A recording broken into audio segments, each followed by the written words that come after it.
नमस्कार, capital TV का खास शो राहुल का अग्निपथ देख रहे हैं आप। मैं हूं आपके साथ पूजा।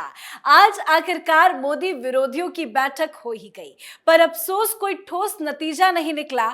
जमकर फोटोशूट, दिल दिमाग में दुश्मनी, चेहरे पर मुस्कान नजर आया। पर हाँ, एक बात पर मुहर जरूर लगी है, और वो ये है कि अब आने वाले 2024 की लड़ाई में यूपीए नहीं होगी। ये लड़ाई अब भारत यानी कि एनडीए और इंडिया के बीच में होगी। दरअसल बैठक में विपक्षी दलों के गठबंधन में नया नाम तय हुआ है। विपक्ष अब इंडिया मतलब Indian national democratic inclusive alliance के नाम से जाना जाएगा। राहुल गांधी ने इस पूरे नाम का मतलब भी समझाया है, पर कहीं ना कहीं इस पूरे बैठक में राहुल गांधी को साइडलाइन किया गया। आखिर क्यों राहुल गांधी अब फ्रंट फुट से गायब नजर आए, और क्यों कांग्रेस पार्टी ने पीएम उम्मीदवारी को लेकर दिलचस्पी नहीं दिखाई है, तो आज बेंगलुरु में हुई विपक्ष की बैठक को लेकर ही चर्चा करेंगे। बातचीत के लिए मेरे साथ स्टूडियो में मौजूद है कैपिटल टीवी के एग्जीक्यूटिव एडिटर राजीव जी। राजीव जी, बहुत बहुत स्वागत है आपका। धन्यवाद। 2 दिनों तक माथापच्ची चली, रिजल्ट क्या नजर आया? रिजल्ट तो वही नजर आया कि इन लोगों ने कॉमन मिनिमम प्रोग्राम बनाया है। अंदर में जो बैठकें हुई उसमें सबकी सहमति कुछ बातों पर हुई। राहुल गांधी ने भी कुछ बातें कही जिस पर सब लोग सहमत हो गए, और वो जो सहमति थी वो सहमति थी कि हम इस देश के किसी नियम कानून को नहीं मानेंगे। देशद्रोह हमारी रगों में बहता है, तो इसलिए राष्ट्रवादी पार्टी, जिसके ऊपर ये लोग कहते हैं कि अति राष्ट्रवादी पार्टी भारतीय जनता पार्टी है, और पीएम मोदी और राष्ट्रवादी पार्टी के उस विचार के खिलाफ हम लड़ेंगे, यानी राष्ट्र के साथ नहीं, राष्ट्र के खिलाफ ही रहेंगे। साथ ही सब लोग जो बैठे थे वहां मीटिंग के अंदर, वो सारी पार्टियां कहीं न कहीं चोरी डकैती घोटाले में फंसी हुई है, तो एक दूसरे के साथ खाएंगे और खाने के लिए एक दूसरे को मोटिवेट करेंगे। यानी कंपटीशन इस बात को लेकर है कि सबसे बड़ा घोटालेबाज कौन है, और उसमें तो सोनिया गांधी और राहुल गांधी सबसे बड़े घोटालेबाज दिखे, क्योंकि सब लोगों ने कहा कि हमने तो देश की, राज्य की और लोगों का पैसा खाया है। ये जो दो लोग बैठे हैं, सोनिया गांधी और राहुल गांधी, ये दोनों ने तो अपने परिवार यानी कि कांग्रेस पार्टी का ही पैसा खा लिया। इन दोनों ने तो अपने परिवार में ही डाका डाल दिया, जबकि ये कहावत है भारतीय संस्कार परंपराओं में कि कोई भी चोर लुटेरा बदमाश भी होता है जो 2 घर छोड़ के तीसरे घर में चोरी करता है। लेकिन इन लोगों ने, जिस पार्टी ने इसको सब कुछ दिया, उस पार्टी की संपत्ति पर ही कब्जा कर लिया। मतलब नेशनल हेराल्ड का 5,000 करोड़ रुपया अपने नाम कर लिया। साथ ही कांग्रेस के पास जितनी प्रॉपर्टी है पूरे स्टेट में, हर जगह पर सोनिया गांधी ने उन संपत्तियों का रिकॉर्ड तलाशने के लिए एक पूरी टीम बना रखी है। मतलब अब ये पता है कि राहुल गांधी, सोनिया गांधी क्या करने वाले हैं। मतलब जितना हो सके लूटो, और उसके बाद अब आपका भविष्य हिंदुस्तान में है नहीं, तो हिंदुस्तान छोड़कर इटली ही जाना पड़ेगा। पीएम मोदी इन दोनों को इटली ही भेजने वाले हैं। जी, हालांकि इस पूरी बैठक में गठबंधन का नाम फाइनल हुआ है, इंडिया बताया जा रहा है, और बताया जा रहा है कि इस नाम पर मुहर राहुल गांधी ने लगाई, और इस नाम का सजेशन भी राहुल गांधी ने ही दिया। हाँ, ये राहुल गांधी दे ही सकते हैं, क्योंकि राहुल गांधी अपना नाम अगर सही तरीके से ले लें वो बड़ी बात है।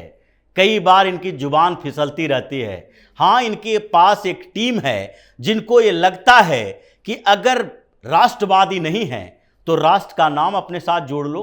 लेकिन एक और पचड़ा है इसमें, क्योंकि एक तरफ जो मीटिंग विपक्ष की हो रही है, दूसरी तरफ एनडीए की मीटिंग हो रही है। बात दोनों के अंदर है, एजेंडा दोनों के हैं, और इन लोगों ने जो इंडिया शब्द रखा है, इसको आधार बनाकर कि इंडिया मतलब भारत को संबोधित करने वाला नाम है, उसी इंडिया के ऊपर अब घात होने वाला है।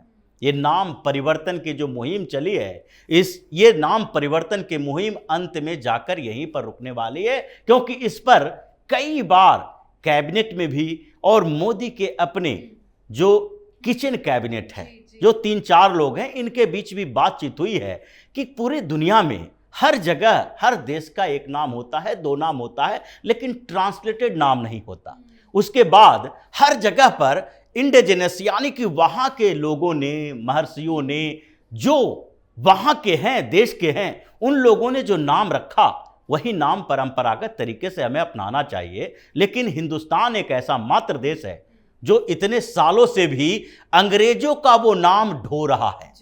अंग्रेजी में भारत क्यों नहीं, हिंदुस्तान क्यों नहीं? एक नाम होना चाहिए इनसे जुड़े हुए, जो कि सदियों से हमारे नाम से जुड़ा हुआ रहा है, इस देश का नाम रहा है। लेकिन इंडिया अंग्रेजों ने कहा, अंग्रेजों ने दिया, और उसका बोझ उठाकर ये जवाहरलाल नेहरू जैसे लोग अभी तक चलाते रहे।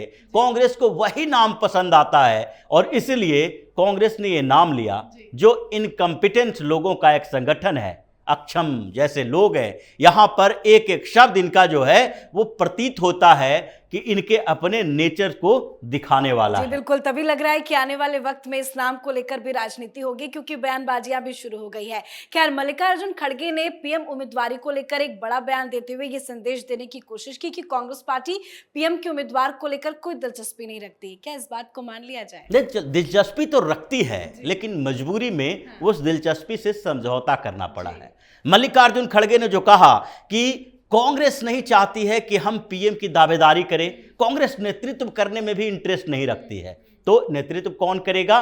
कोऑर्डिनेशन कमेटी बनेगी, 11 लोग उसमें शामिल होंगे। ये 26 पार्टियों में से 11 नेता सामने आएंगे और वो लोग चलाएंगे इंडिया को।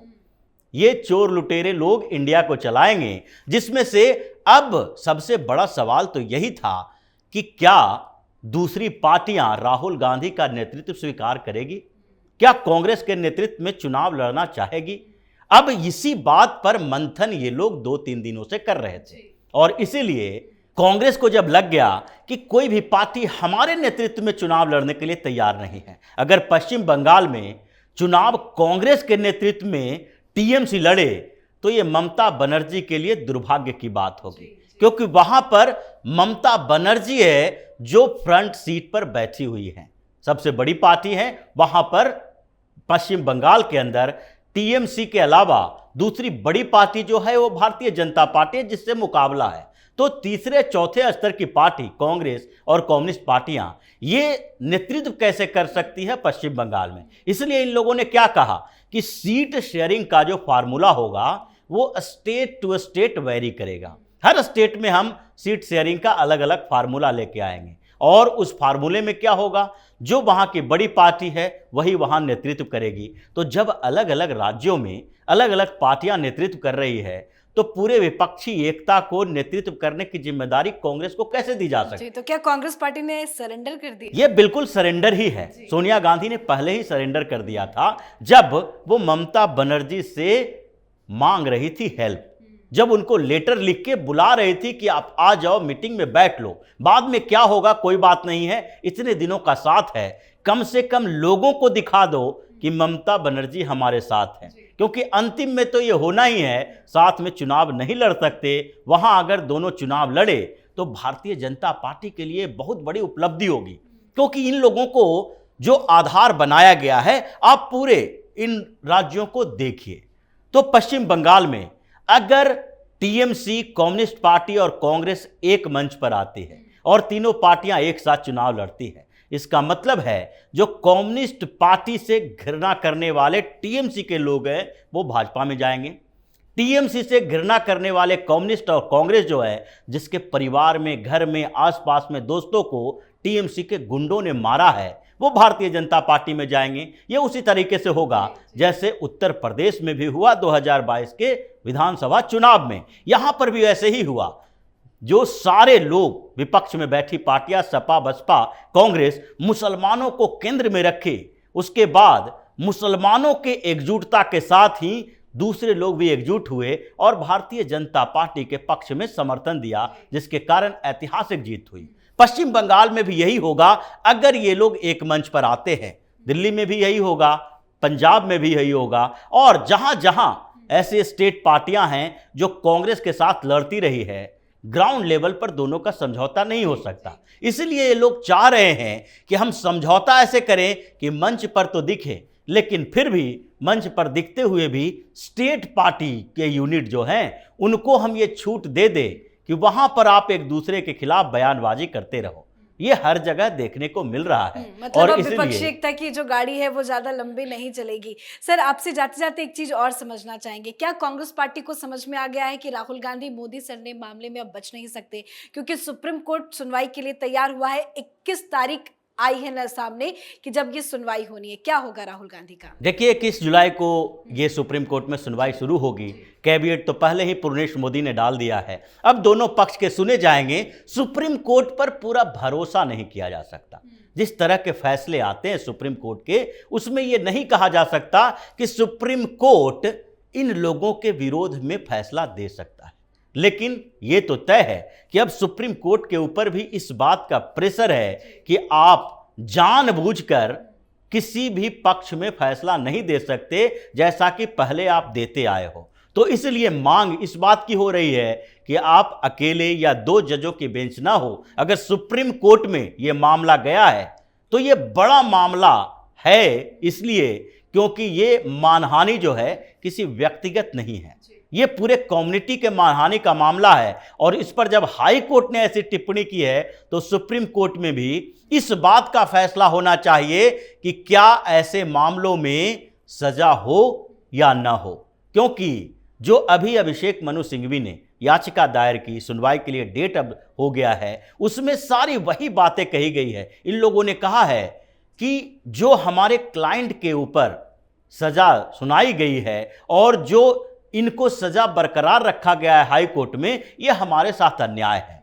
क्योंकि मानहानि के एक छोटे से मामले में इतनी कड़ी सजा नहीं दी जा सकती, पार्लियामेंट से उनको बाहर नहीं किया जा सकता, वहां के जो लोग जैसे वायनाड के लोग हैं उनके प्रतिनिधित्व को पार्लियामेंट से नकारा नहीं जा सकता, इसलिए इनको छूट दी जाए, सजा पर रोक लगाई जाए। अब ये वही दलील है जो पहले से देते रहे, लेकिन यहां पर उन्होंने कहा है कि मानहानि जैसे छोटे मामले, अब छोटा बड़ा का फैसला वकील नहीं कर सकता, ये जज कर सकते हैं। और जज ने पहले 3 जगह पर, चाहे मजिस्ट्रेट कोर्ट हो, सेशन कोर्ट हो, हाई कोर्ट हो, तीनों जगह पर यह फैसला दे दिया कि ये छोटा मामला नहीं है। फिर भी इनके वकील सुप्रीम कोर्ट में इसे तुच्छ मामला बता रहे हैं। इसका मतलब है कि वहां पर कुछ बड़ा सेटिंग करने की कोशिश है, लेकिन वो सेटिंग कितना कामयाब होती है ये तो समय बताएगा।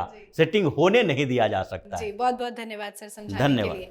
तो इंडिया नाम राहुल गांधी ने ही सजेस्ट किया है। राहुल गांधी ने बताया कि इसलिए हमने गठबंधन का नाम इंडिया चुना है क्योंकि देश में आज लड़ाई एनडीए और इंडिया के बीच में है, पीएम मोदी और इंडिया के बीच में है, उनकी विचारधारा और इंडिया के बीच में है। पर लगता है इंडिया और भारत के बीच अब ये विपक्ष समझ नहीं पाया है अंतर क्या है, और आने वाले वक्त में इस नाम को लेकर भी जमकर घमासान होगा। तो वहीं दूसरी तरफ मोदी सर ने मानहानि मामले में राहुल गांधी की मुसीबतें तो लगातार बढ़ रही है, पर अब अगली सुनवाई 21 जुलाई को सुप्रीम कोर्ट में होनी है। आज के हमारे शो में फिलहाल इतना ही। देखते रहिए कैपिटल टीवी। नमस्कार।